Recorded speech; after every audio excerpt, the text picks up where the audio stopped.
Assalamualaikum warahmatullahi wabarakatuh. Yang terhormat Bapak Apriansyah Putra selaku dosen pengampu mata kuliah Manajemen Strategis. Di sini kami dari kelompok 3 akan mempresentasikan hasil diskusi kami terkait analisis transformasi digital dan modernisasi IT dari perusahaan Cbank. Nah, yang dimana di sini kami berfokus pada satu divisi yaitu Financial Operations. Oke, nah di sini kami terdiri dari 5 kelompok. Di sini ada Rafael Antasena, Nuredi Rahma Gunawan, Muhammad Iqbal Mediansyah, dan di sini saya sendiri sebagai pemateri yang akan menjelaskan materinya nanti, Alia Fahira. Kemudian juga saya bersama Nindya Aulia Sufit yang akan menjelaskan materinya. Oke, di sini saya akan menjelaskan terlebih dahulu visi misi dari si bank ini. Nah, pertama untuk visinya itu ialah memberikan terobosan pengalaman perbankan yang melayani yang belum terlayani dan memajukan kehidupan masyarakat Indonesia. Nah, untuk misinya sendiri itu ialah kemudahan perbankan bagi semua. Baik, di sini kami juga menganalisis visi misi. Nah, untuk analisis visi sendiri, Pak, di sini visi dari si bank ini ialah menunjukkan keinginan untuk menjadi institusi perbankan yang inovatif dan inklusif, melayani yang belum terlayani.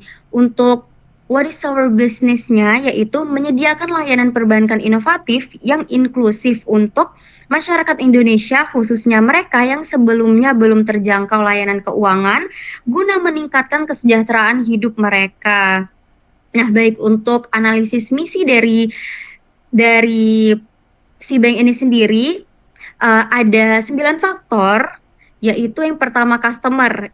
Nah, yang dimana targetnya ialah semua kalangan masyarakat tanpa diskriminasi. Yang kedua itu products or service, yaitu menawarkan kemudahan layanan perbankan, ada market yang masih relevan dengan fokus di Indonesia saat ini, kemudian teknologi, yang berarti kemudahan yang dimana ini tuh berkaitan dengan adopsi teknologi untuk membuat layanan lebih praktis dan cepat. Yang kelima itu concern of survival, growth, and profitability, yang dimana walaupun ini tidak dinyatakan secara langsung, tetapi kemudahan dapat meningkatkan akuisisi nasabah dan pertumbuhan bisnis.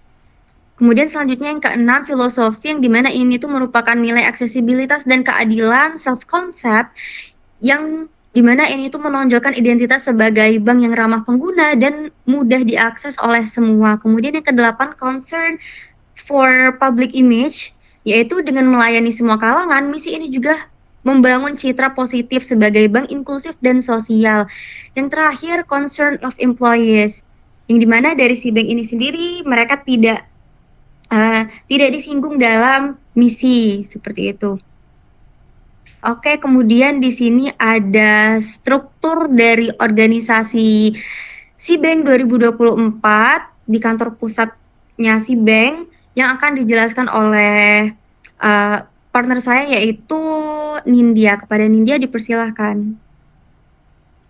Baik, terima kasih Alia. Nah, ini dia salah satu struktur organisasi pada perusahaan Cbank yang sudah kami ambil datanya. Ini ada banyak sekali beberapa divisi yang terdapat pada Cbank ini. Namun, pada analisis kali ini kami hanya mengambil satu divisi yaitu tentang finance operational. Boleh di next Alia? Nah, ini adalah satu hasil analisis kami dari divisi Finance Operations. Nah, yang dimana kualifikasi pegawai pada divisi ini, yang dimana ia harus memiliki pengalaman minimal 2 sampai dengan 3 tahun di bidang keuangan ataupun operasional. Dan juga para pegawai ini harus memiliki penguasaan dalam sistem ERP atau SAP Oracle dan juga Microsoft Excel dengan tingkat yang lanjut. Dan juga pemahaman dasar dari sistem kontrol internal dan juga audit trail. Dan yang terakhir ialah harus familiar dengan SOP pembayaran dan juga rekonsiliasi. Nah, yang dimana para kualifikasi pegawai ini juga biasanya si bank ini dan juga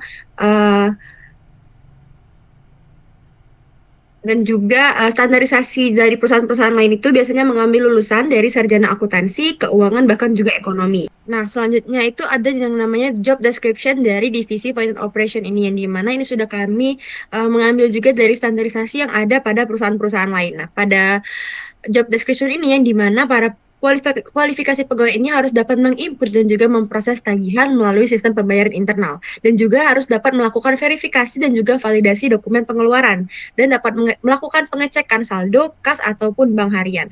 Dan para kualifikasi pegawai ini juga harus dapat menyiapkan laporan posisi kas dan juga transaksi serta juga dapat menangani rekonsiliasi antara laporan bank dan juga pembukuan pada perusahaan. Dan yang terakhir ialah pegawai ini harus dapat mendukung proses audit internal dan juga eksternal terkait pengeluaran. Nah, dari hasil analisis kami tadi, maka kami dapat uh, melakukan keselarasannya dengan visi misi pada perusahaan si bank ini yang dimana kualifikasi pegawai tersebut sudah sangat amat selaras dengan visi misi yang dimana divisi ini juga mendukung stabilitas finansial internal yang dapat memberikan landasan yang kuat untuk operasi bisnis yang dapat menjadikan fondasi dalam membangun kepercayaan pada investor, regulator dan juga stakeholder. Nah, pada kondisi existing di perusahaan si bank ini yang memiliki beberapa kekuatan juga kelemahan. Nah, yang terjadi sekarang di lapangan pada kekuatannya itu ialah proses pembayaran dan juga pengelolaan cash flow ini berjalan cukup efektif dan juga stabil. Dan juga tim ini juga memiliki pengalaman yang teknis dasar yang cukup memadai dalam divisi finance operation. Namun pada kondisi existingnya pun juga terdapat beberapa kelemahan, yang dimana yang pertama itu sebagian besar kontrol approval, validasi dan juga rekonsiliasi ini masih dilakukan secara manual, dan juga beberapa transaksi pembayaran ini masih dilakukan dengan proses berulang melalui email manual ataupun form. Dan rekonsiliasi bank belum sepenuhnya otomatis, yang dimana masih membutuhkan waktu dan juga rentan kesalahan, dan belum juga menggunakan dashboard real time untuk memantau posisi kas. Nah, mungkin itu saja hasil dari analisis kami mengenai divisi finance operation dari perusahaan Sipeng ini. Boleh aku kembaliin ke Alia? Oke, terima kasih banyak Nindi atas penjelasannya terkait divisi yang kita analisis yaitu Finance Operations. Nah, mungkin di sini aku juga bakal ngejelasin terkait dengan modernisasi IT yang mungkin dapat dilakukan, bisa dapat diimplementasikan oleh perusahaan Sibank itu sendiri. Nah, yang dimana modernisasi IT ini tujuannya adalah untuk memperbaharui dan meningkatkan infrastruktur, aplikasi, dan sistem yang ada. Langkah umum dalam proses ini adalah memigrasikan sistem lama ke sistem yang lebih efektif atau sistem alternatifnya gitu, yang lebih aman dan dapat diperluas. Tujuan utamanya ini juga adalah untuk meningkatkan kinerja sistem, memangkas biaya operasional, dan juga meningkatkan keamanan serta memastikan kepatuhan kepada standar yang ada.